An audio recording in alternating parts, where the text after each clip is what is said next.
Sekilas ya, sekilas inilah yang apa kondisi pipa yang ada di boiler ya. Dari pipa-pipa inilah kita apa hasilkan uap tadi Pak, ya. Uap untuk menggerakkan turbin. Ini posisinya ada di yang kita bilang tadi yang di ruang dapur ya, ruang bakar itu bahasa dapur dapur boiler. Ini untuk api-api ya kan. Nah ini terpapar panaskan ya, panaskan semua pipa-pipa ini sehingga air yang ada di dalam pipa ini akan menguap, menguap dan menghasilkan uap. Bismillahirrahmanirrahim.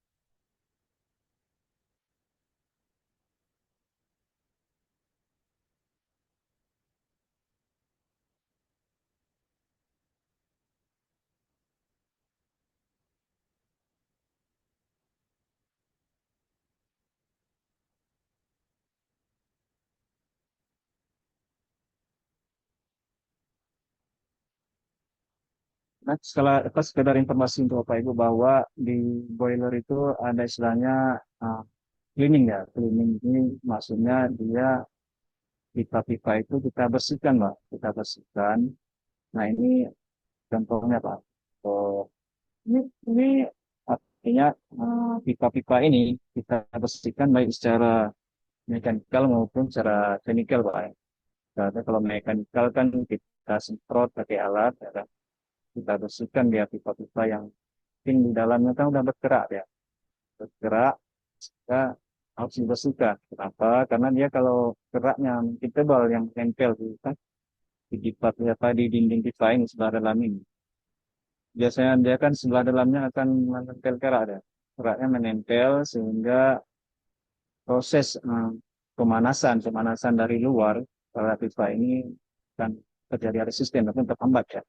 Artinya kalau misalnya untuk menghasilkan uap yang apa untuk memanaskan air yang ada di pipa ini uh, 1 jam dengan adanya kerak dalam pipa ini yang begitu tebal hingga itu 2 atau 3 jam. Artinya kerak ini bisa menghambat proses pembentukan uap boiler kan. Yang harus kita cleaning, kita cuci baik secara mekanikal maupun chemical. Nah kalau mekanikal kita semprot, kita semprot pakai alat semprotan air ke tekanan. Jadi kalau pakai chemical dia ada waktunya ya. Dan ya, dia kalau cara mekanikal ini lebih murah dan chemical kalau pakai kalau kan bahan kimia lagi bahannya mungkin bahan apa harganya bisa mahal.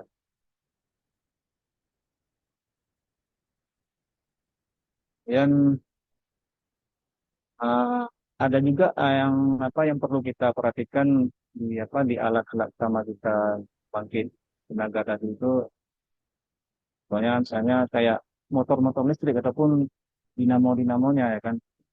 Ini harus kita perhatikan misalnya getarannya yang apa getarannya masih bagus nggak mas ambang batas atau udah lewat apa udah pas ambang batas ya. Ya, getarannya kalau getaran udah berlebihan mungkin ada kelainan di apa di alat tersebut sehingga kita perlu melakukan perawatan. Itu juga keausan bantalan, Mbak. Bantalan ini dia alat kalau istilah kita ini salah satunya contohnya bearing ya, bearing itu kalau hari kita lahar ya, lahar penumpu ya. Jadi kalau dia aus dia akan jadi trouble, pecah segala macam. Kemudian yang perlu kita lakukan lagi untuk perawatan-perawatan di pabrik ini yaitu pelumasan, Pak. Pelumasan ini bisa kita katakan segala macam ya. Ini tujuannya untuk menjaga keandalan alat tetap dalam kondisi baik. Dan selanjutnya lagi, nah ini bahasanya, ini kalau bahasa pabrik kita ini blower Pak, blower. Blower, ini perlu kita periksa juga Pak. Kita periksa kondisi, kondisi blade-nya, kondisi mesinnya, pas sudah aus atau kita bocor, dan kondisi bantalannya, dan apa masih bagus, apa perlu masang memadai atau kurang lebih itu Pak ya. Kemudian jarak ini jarak kipas ini kalau bahasa kita ini jarak blade-nya ya.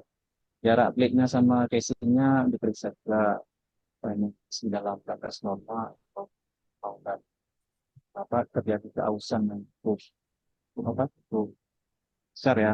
Ya apapun kan harus pada tetap Kemudian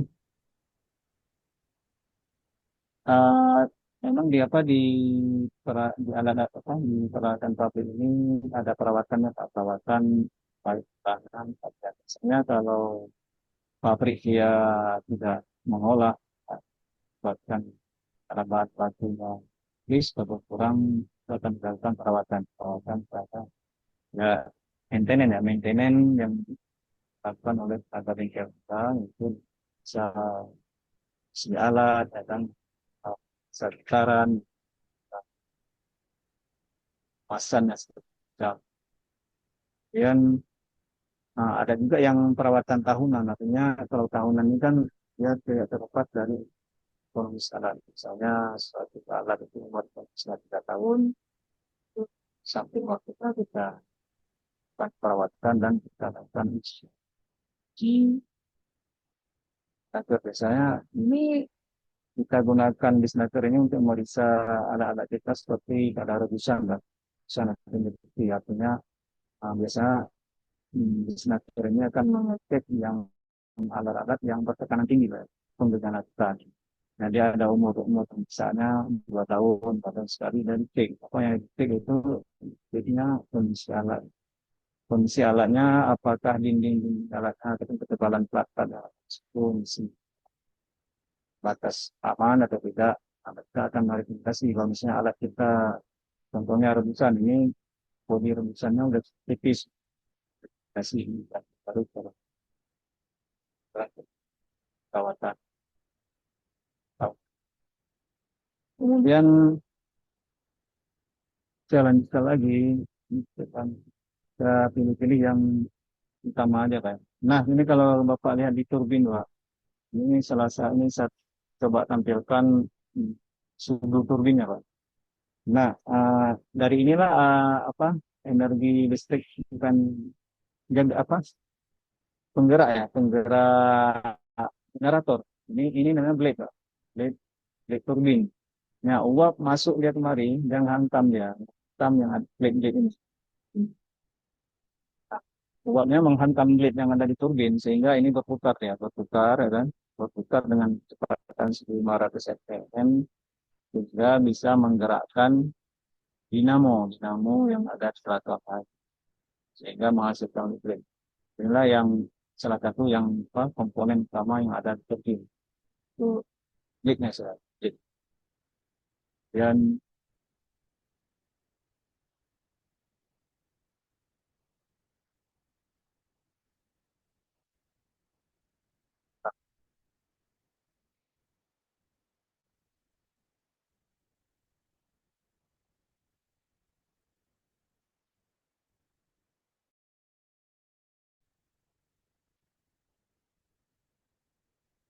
nah di pabrik itu pun tidak terlepas dari trouble, ya, trouble ataupun kerusakan. Kerusakan itu bisa apa, diakibatkan oleh getaran tadi. Dan kalau kebisingan ini pun tentunya ini ada kondisi-kondisi komponen alat yang sudah apa, udah rusak ataupun kondisi yang sudah abnormal, dia akan menghasilkan kondisi noise yang ada batas, ambang batas, ya, ya, kebisingan normalnya misalnya 50 Hz segala macam, kita cek di atas yang ada tidak normal, ya, normal sehingga dia menimbulkan kebisingan, ya, pada dan kita kan tanda bakal bakal rusak, ya, bakal rusak dan kemudian kemudian ini biasa terjadi trip ini mungkin akibat pas bahan bakar tinggi ataupun ada kondisi-kondisi alat yang tidak apa, kita terbentuk trip. Trip ini banyak dia mati duluan sebelum sebelum sebelum-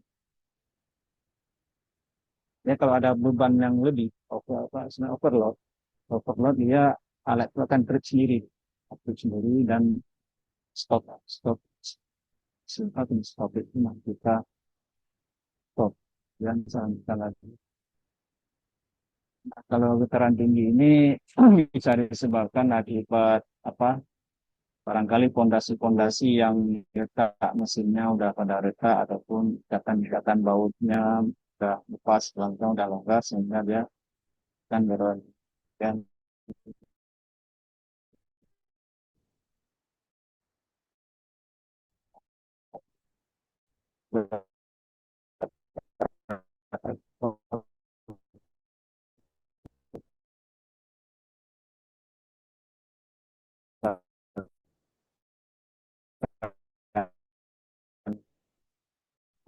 komponen ya sebenarnya hebat gesekan ya gesekan ini yang harus kita identifikasi ya apakah emisingannya ini masih normal ataupun masih wajar masih range ambang batasnya atau tidak.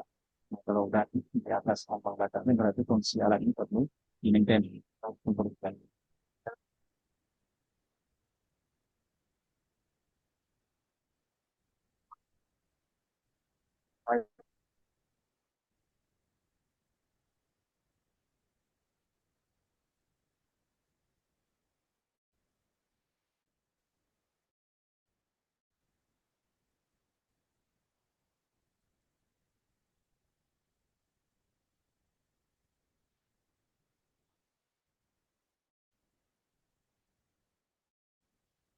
Mungkin yang perlu saya share karena kalau saya melihat dari apa dari materi yang kami dapatkan memang cukup teknis ya cukup teknis sekilasnya lebih kurang seperti itu Pak ya yang berhubungan dengan keseimbangan energi artinya di pabrik ini harus kita kelola Pak sumber energinya artinya uh, itu bahan bahan bakarnya bahan bahan bakar untuk menghasilkan buat boiler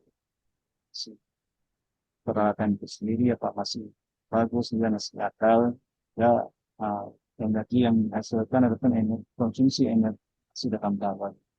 Apabila konsumsi energinya udah apa tidak wajar, tentunya dia akan berdampak pada boilernya akan proses bakar macam. Mungkin itu Pak sekilas dari saya ada yang tidak jelas atau tidak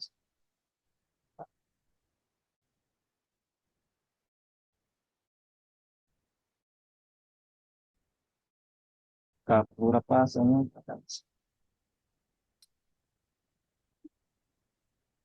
Assalamualaikum Pak Jul, baru ngikuti saya nih. ada nggak? Dari Cok Gire nih, tadi ada tamu kan, jadi nggak ikuti kali. Jadi gini Pak Jul, saya mau nanya ini. Tadi masalah boiler, kita kan tahu bahwa boiler ini tingkat ketangguhannya kan tergantung efisiensi kan gitu kan Pak Jul kan. Kira-kira yang mempengaruhi efisiensi boilernya apa aja kira-kira Pak Jul ya? Itu aja singkat Pak Oke. Jul. Nah, kalau di boiler ini kan yang pertama dia kan kalau kondisi baru adalah baru ya kan efisiensinya kan tinggi. Nah, kenapa dia efisiensinya turun? Yang pertama kan dari proses rangkin ini bisa kita lihat misalnya dia boilernya masih baru, mak efisiensinya rendah. Efisiensi rendah bisa berarti ya bagaimana supply bahan bakarnya apakah dia continue sesuai kebutuhan dia kemudian uh, apakah suhu air yang masuk ke dalam boiler itu sudah sesuai kebutuhan dia atau tidak. Temperaturnya misalnya temperatur airnya harus 100 derajat. Nah, begitu masuk dia ke boiler, dapat nggak 100 derajat? Kalau misalnya tidak dapat 100 derajat, misalnya cuma masuk 80, artinya kan dia bisa mengurangi efisiensi dia ya. Tuan dia untuk menghasilkan uang. Gitu kan. Begitu juga dengan suplai bahan bakarnya. Suplai bahan bakarnya, misalnya dia butuh 5 ton per jam. Mana suplai bahan bakarnya? Apakah konsisten ataupun kontinu sesuai kebutuhan? Saya tidak ya apa suplai bahan bakar itu tidak kontinu, tentu dia kan akan mempengaruhi pada efisiensi dia juga kan itu Pak. Kalau saya rasa dua komponen itu Pak yang harus kita jaga. Misalnya untuk kondisi boiler yang masih baru. Nah kalau kondisi boiler yang udah lama ya tentunya harus kita perhatikan juga kondisi pipa itu seperti yang kita sampaikan di awal tadi. Bagaimana sih kondisi di dalam pipa? Apakah dia tidak mengerak berapa tebalnya, berapa ketebalan keraknya, sehingga bisa menjadi resisten, ya. Resisten daripada perpindahan panas ya. panas dari lubang bakar ke air ya. Jadi sebelum dia artinya panas ini yang terpapar ke dalam pipa-pipa yang ada di boiler, dia kan harus melewati apa? Melewati kekebalan pipa itu sendiri ditambah lagi dengan kekebalan kerak yang ada di dalam. Artinya di situ untuk bus dia ke air misalnya untuk menghasilkan 20 ton uap per jam dia butuh misalnya 1 jam. Nah dengan adanya kerak yang begitu tebal dia butuh 2 jam ataupun 2 jam setengah. Kita udah mempengaruhi juga efisiensi boiler itu baik. Mungkin cara apa yang secara general ya, ataupun secara teoritisnya begitu Pak. Komponen yang sama yang menarik. Mungkin itu Pak yang kuat. Oke, makasih Pak Jul. Berarti kalau boiler baru sama boiler lama itu kan ada istilah konsumsinya kan, konsumsi uap yang keluar. Ya, Kira-kira udah pasti beda Pak Jul ya, boiler lama dengan baru konsumsi uapnya pasti beda Pak Jul. konsumsi uap ataupun generating uapnya Pak, hasil produksi uap. Produksi uap. Hasil Nah, produksi uapnya gitu. ya Sorry, sorry, tentu sorry. dia, iya. Karena kalau generating uapnya kan beda Pak. Karena boiler baru kan otomatis dia kan kondisi-kondisi dapurnya, kondisi pipanya kan tidak apa masih masih clean ya masih bersih lah yang tidak ada debu-debu tidak ada jelaga-jelaga yang nempel tidak ada kerak-kerak dalam pipa.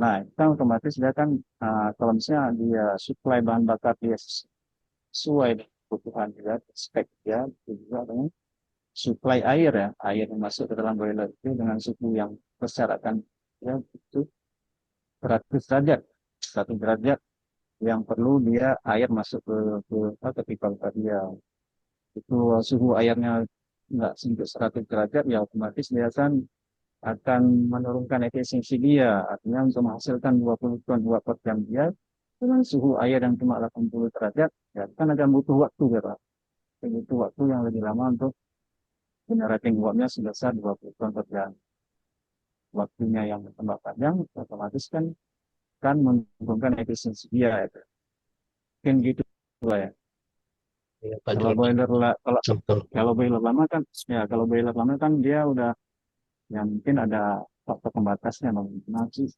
si pipa-pipanya kalau udah banyak tenaga-tenaganya ya kalau udah banyak kerak-keraknya di dalam ya bisa menunjukkan efisiensi dia dalam rating steam tadi ya.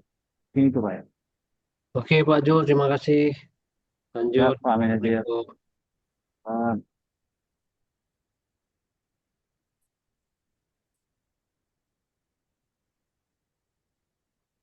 ya kan dalam prinsip kerja boiler kan kalau kita lihat kan ini Pak di grafik ranking ini Pak ya. Ya untuk mencapai dia apa spek dia mungkin dia fungsi desainnya mungkin di sini ya kan fungsi desainnya sendiri. Nah karena apa alat kita mungkin udah efisiensi udah turun ya kan ya mungkin grafiknya udah nggak sesuai standar lagi mungkin masuk lagi coba ya ya akan menjadi faktor pembatas kemampuan dari kinerja alat kita.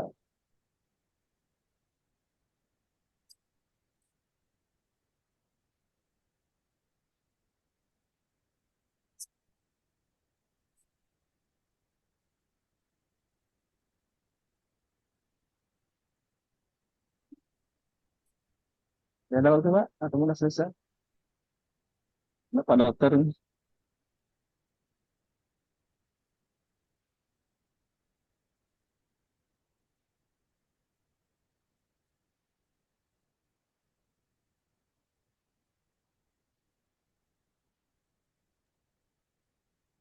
Halo Pak, Pak izin Pak. ya Pak ada nih Pak, saya silakan. tanya dulu Pak. Pakai gear ya Pak. Pak ini tadi ada saya sedikit nengok di slide-nya Pak. Kita kan ada boiler yang ini Pak, wet standby Pak. Itu untuk perlakuannya bisa di-sharekan Pak. Tadi ada saya tengok ya, untuk perlakuan boiler yang standby. Apa aja yang Itu perlu yang dilakukan gitu Pak. yang maintenance ya. Enggak Pak, ini perlakuan boiler ketika nggak digunakan gitu Pak. Ada dia perlakuan wet standby gitu.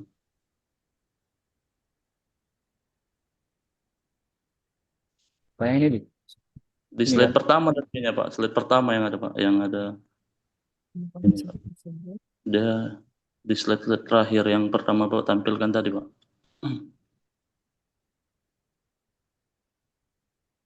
Terus Pak, terus.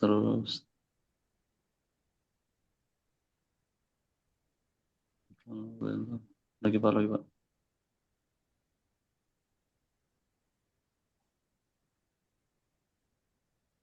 Cara stopnya kan gitu kan, Nah, terus Pak, itu Pak, boiler standby tadi Pak. sampai. Boiler Nih, standby rumah. Nah, ini nih Pak, nah, ini Pak bisa ini kan Pak. Kebetulan kan kami ada boiler yang wet standby gitu Pak. oke, Ada yang, makasih Pak. oke. Tapi kan kalau di apa perawatannya ya, perawatan yang untuk di standby, Pak. Standby, terus cara konsepnya kan ada dua apa itu dengan bel, standby, perawatan secara keren, wet. Kalau dry ini kan artinya air dalam bel itu kan dikosongkan, kan. Ini kayaknya jarang kita lakukan ya, Kak. Di saran dia gini, saran dia standar pohon, kan wadah di dalam ini akan menyerap uap air. Artinya kan di kalau misalnya pipa itu tidak berisi air kan otomatis kan dia pasti ada udara ya, ada udara. Dan di dalam pipa-pipa itu, nah, pipa itu kan lama apa udara itu kan lama-lama dia kan kalau temperaturnya turun kan dia akan menjadi uap air ya, uap air. Jika kalau saran ya kita pakai kapur ini sehingga uap air ini bisa diserap lagi ya, serap. Nah, ini letaknya di dalam ini, di dalam drum, ditaruh di dalam drum kapur tadi sehingga uap-uap air yang ada di dalam apa di dalam pipa yang kosong tadi itu, tapi si air bisa diserap oleh kapur ini. Dan yang untuk yang kedua kan sistem wet, artinya kan tetap dipanaskan ya kan, dipanaskan dengan tekanan 22 gram. Mandi boy kan dia air isi maksimal sehingga tidak ada artinya. Nah, wet ini kan dipenuhkan ya, pipa maupun drum ini dipenuhkan pakai kayak air, artinya sehingga di sini kan tidak ada celah udara udara apa istilahnya udara nongkrong nongkrong baik di pipa maupun di drum. Ya kan udara ini kan dia lama-lama kan akan pas ini kan ada komponen uap air segala macam dan bisa menyebabkan korosi ya korosi. Nah kemudian dia setiap hari ini airnya harus dianalisa kandungan chemicalnya. Dan setiap satu bulan diadakan pengambilan air. Artinya gini, di air ini, di saran dia ini suruh diperiksa kandungannya. Seperti kan si segala macam. Nah, perhatikan ya, apakah ada peningkatan atau ada signifikan berarti itu kan ada semacam dapat apa indikasi-indikasi korosis ya. Kemudian dia setiap satu bulan ini airnya disuruh ganti ya, disuruh ganti pakai air baru. Maka yang perlu diingatkan untuk wet ini kan kondisi boilernya kan tetap masih bertekanan ya. Kanan dia lebih kurang 2 kilogram, pun 2 bar. Ini itu ya cara singkatnya seperti itu, Pak. Cara beda antara dry sama wet. Kalau dry dia disuruh pakai apa semacam kapur itu ditaruh di drum sehingga uap air yang ada di pipa-pipa yang kosong tadi itu yang ada udaranya sehingga lama-lama dia kan menjadi uap air bisa diserap oleh kapur ini. Kalau cara wet dia tetap diisi buat apa diisi air ke dalam pipa dan drum dan boiler itu dipanaskan kira-kira lebih kurang tekanan 2 kilogram. Itu aja sih yang membedakan. Iya Pak, makasih Pak. Oke. Nah, bisa dicoba ya, bisa dicoba. Cuma nah, dia tidak disarankan mana yang bagus. Cuma kalau saya lihat, mungkin kalau try ini kan perlu biaya, untuk beli kapur lagi ya, kapur. Cuma tidak ada syarat dia mana yang bagus. Cuma ya artinya kalau di lapangan mana yang mungkin yang bisa kita lakukan, yang bisa apa, yang bisa kita lakukan aja, apakah baik secara dry maupun wet. Kalau wet ini mungkin kan takutnya hmm, yang analisa air tadi ya bisa dilakukan setiap hari atau setiap bulan bisa diganti. Nah, takutnya kalau sedang wet ini kan kita khawatir kalau memang air itu nongkrong sebulan, otomatis kan bisa apa menyebabkan juga korosi ya korosi sehingga ya analisa airnya itu kan diturunkan tiap hari itu. melihat apakah ada kandungan chemicalnya yang itu yang sesuai kata. Ya, ini dia mungkin di air itu kan kan kita korosi kita kan kan tak kondisinya kan sehat kalau kan kondisinya sih korosi ya. Ini air ini setiap bulan. Ini bisa dilakukan apa enggak? Kalau memang nggak bisa stem wet ya stem dry. Cuman dry ini perlu dia bantu kita. Itu sih saran dari kita perawatan buat sampai. Mungkin normatif kan.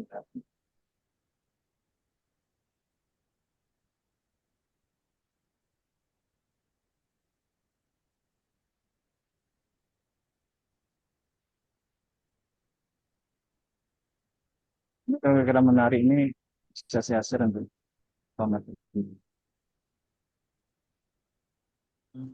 Oke Pak, makasih Pak. Ini kemarin kebetulan yang apa yang ngasih materi ini konsultan yang biasa bangun-bangun pabrik di PTP ya. Dan memang dari segi paparannya informatif ya. Standar-standar angka-angka dalam apa dalam topik dapat pada ini tidak saya sampaikan secara utuh ya. Tapi mungkin topik.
Pak Reda udah cukup atau gimana?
Pak Jul, Ya Pak. sepi macamnya. Jadi mau nanya juga nih, kita kan kebutuhan uap untuk pengolahan kan 600 kilo Pak Jul ya, per kilo TBS ya. Ya, lebih kurang ya. Standarnya ya, Konsumsi standarnya. ah, standarnya. Itu 600 tuh kemana-kemana aja di apa kan tuh, diserakkan gitu gitu lah. Apakah untuk Suaranya enggak Pak, ah, dia ada suaranya. itu aja Pak Jelas. Oke Pak.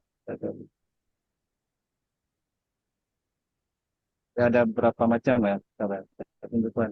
Yang saya ingat kan di rebusan aja, sekitar 250. Saya tampilkan.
Baik Pak Zulhadi, mungkin ada satu pertanyaan dari kolom chat dari Bu Sri Wayuning sini Pak.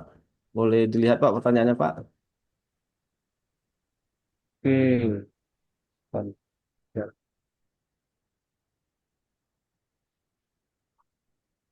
Dana pemeliharaan.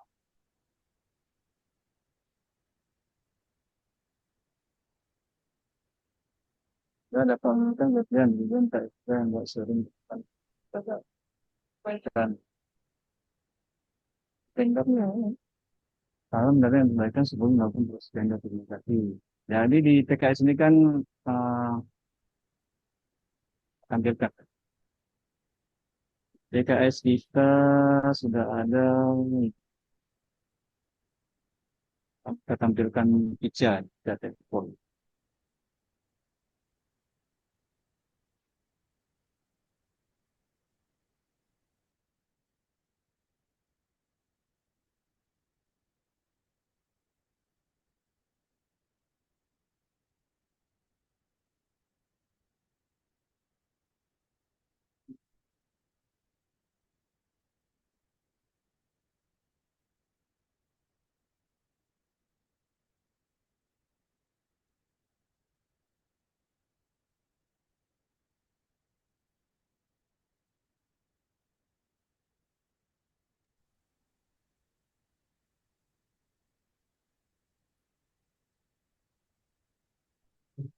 Hmm?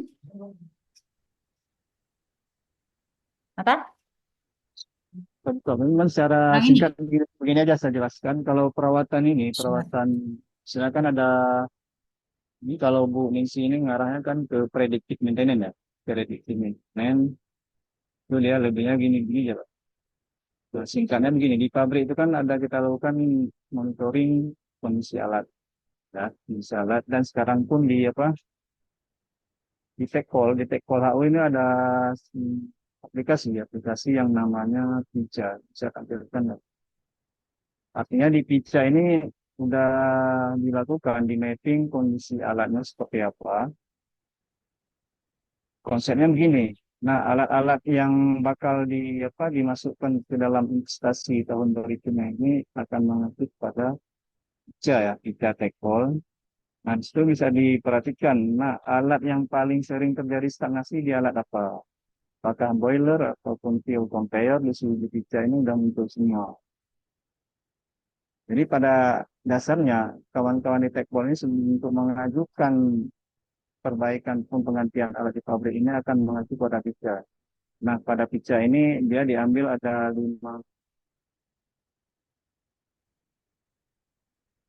lima peralatan ataupun lima stasiun, lima besar yang penyumbang stagnasi paling terbesar. Nah, untuk mengajukan proses investasi ke depannya, dia akan mengacu pada persentase stagnasi yang ada di pica ini di alat mana.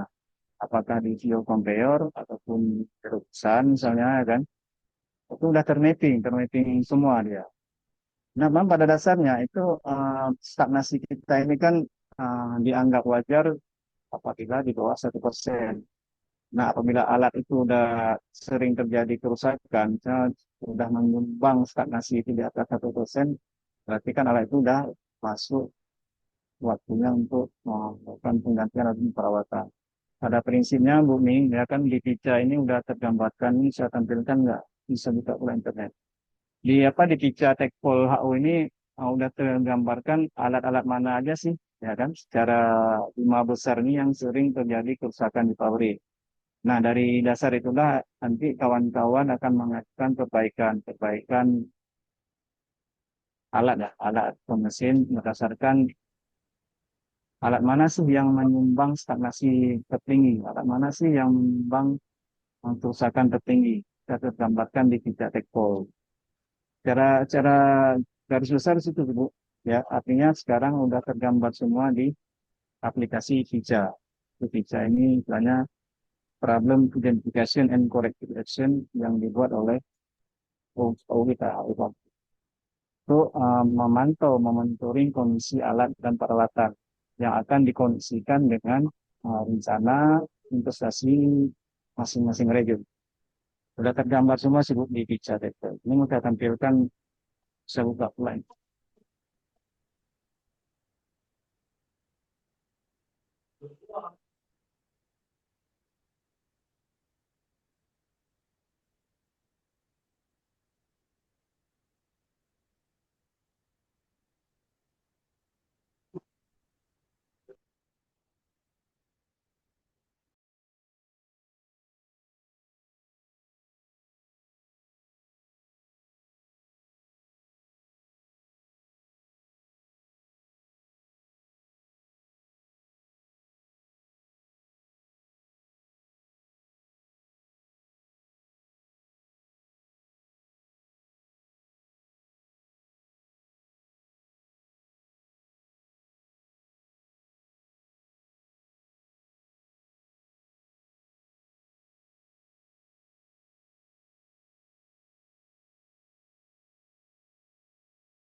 Absennya mana nih?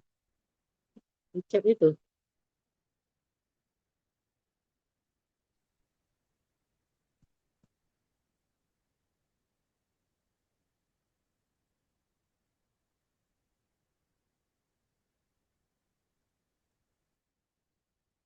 Baik Pak Zulhadi, hmm, cukup menarik ya topiknya yang disampaikan oleh Pak Zulhadi dan banyak juga pertanyaan-pertanyaan tadi yang dipaparkan. Ya mungkin waktu sudah menunjukkan pukul 11.22, mungkin sudah kita cukupkan. Dan jangan lupa juga nanti jam 3 kita ada sesi selanjutnya ya Bapak-bapak, Ibu-ibu. Sesi selanjutnya mungkin dari abang-abang ganteng kita juga nanti yang akan menyampaikan di jam 3 sore di sesi kedua untuk pemaparan sosialisasinya. Baik Bu, untuk Bapak-bapak, Ibu-ibu, kita akhiri acaranya. Mungkin boleh di on cam untuk kita foto. Silakan Bapak-bapak Ibu-ibu di on cam kan untuk difotokan.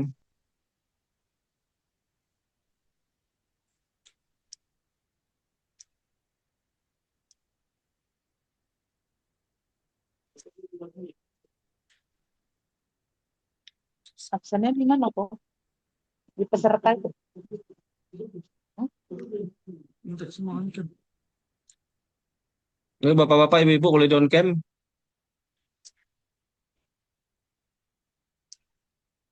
Oke, 1, 2, 3. Ya. Selanjutnya, sel-